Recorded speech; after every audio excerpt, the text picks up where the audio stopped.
देखिए खांसी हो गया है, किसी का नहीं ठीक हो रहा है, तो उसका काढ़ा बनाने के लिए इसमें 1 गिलास पानी डालिए गैस पे। एकदम पतला करना है, इन सभी को गर्म पानी में गर्म पानी में उन लोगों को 12 मिनट तक छोड़ना है। इसको बॉयल करना है अच्छी तरह से। देखिए 1 गिलास अगर पानी डालें वो आधा गिलास नहीं होना चाहिए, तभी अच्छी तरह से वो मिक्स हो जाएगा। हम इसको तब तक वेट करेंगे जब तक ये 1 गिलास पानी आधा गिलास में बदल न जाए।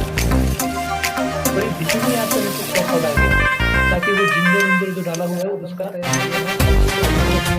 कप में डाल लेंगे। देखिए इस तरह से इसको रख लेना है।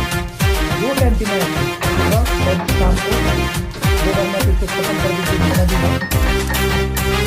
100% में